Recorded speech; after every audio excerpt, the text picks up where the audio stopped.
June 21, 1983 Catbalogan Summer. Two children aged 3 and 7 years died 10 hours after eating boiled green mussel. Other members of the family became ill and were sent to the hospital. Specimens of stomach and intestinal contents failed to show any bacterial pathogens or chemical poison in the specimens. July 28, 2009, Brittany, France. A man riding his horse along the Saint Michel-en-Grève beach passed out after he and his mount were stuck into a noxious muck. The horse died within 30 seconds while the rider was rescued by the firefighters. There was no foreign matter in the horse's throat, lungs, or stomach, and no sign of heart attack. What do you think is the cause of their deaths? Are the cases related? Let's investigate. Case Files. Investigating with Science.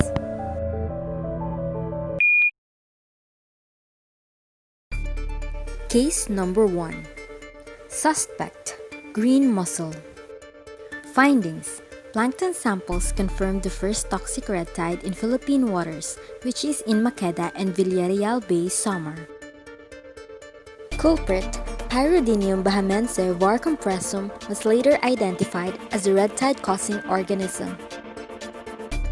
Case number 2. Suspect: noxious muck. Findings: the accumulation of decaying algae due to the green tide bloom in Brittany emitted hydrogen sulfide, a noxious gas. Culprit: Ova americana and Ova rotunda were identified as the green tide causing species. Now, we have answered the first question. The findings involve the red tide and green tide phenomena. But what exactly is a red tide? What about a green tide? Searching database. Red tide, type of harmful algal bloom wherein the tremendous growth of microscopic algae makes the water appear discolored, often red. Phytoplankton, also known as microalgae, are naturally present in the aquatic environment and is the base of most aquatic food webs. They provide food for filter-feeding fishes, crustaceans, and bivalves.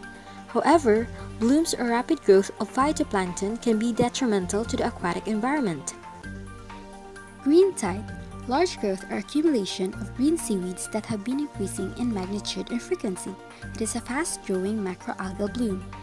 In the Philippines, green tide causing species are Ulva lactuca, Ulva reticulata, Ulva intestinalis, Ulva clatrata, and Cladophora vagabunda. For the second question, are the cases related? Matching red tide and green tide profiles. Connected. Harmful algal blooms, shortened as HABs. It occurs when colonies of algae in marine or freshwater environment grow out of control. The word bloom is used to indicate the explosive growth of any of the algal species, which may vary in color, from the commonly cited red to different shades of green, yellow, or brown depending on the type of organism. Causes: there are many factors that may contribute to the occurrence of harmful algal blooms, such as overfeeding due to phosphorus and nitrogen or nutrient pollution. Effects: non-toxic blooms can clog the gills of fish and invertebrates by oxygen depletion. Toxic properties are more often associated with microalgal than macroalgal blooms. Among 5,000 species of marine phytoplankton, 300 species can cause HABs, while 80 species have the capacity to produce potent toxins. These toxins have various vectors by which harmful effects are transferred through the food chain. Humans are exposed to these toxins through shellfish consumption. Such toxins include domoic acid from Pseudonychus species that can cause amnesic shellfish poisoning, okadaic acid from Dinophysis that can cause diuretic shellfish poisoning, brevetoxin from Carinia species that can cause neurotoxic shellfish poisoning, saxitoxin from Alexandrium species that can cause paralytic shellfish poisoning, and ciguatoxin from Gombierdiscus species that can cause ciguatera fish poisoning. How do we know if it is safe to eat shellfish? Bureau of Fisheries and Aquatic Resources conduct regular monitoring of coastal waters in the country. Shellfish advisory is issued when toxin in shellfish exceed regulatory limit. It declares shellfish ban in red tide affected areas.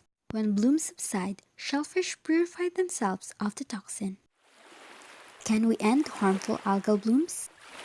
We cannot clean up or end harmful algal blooms, but there are ways to lessen its effects.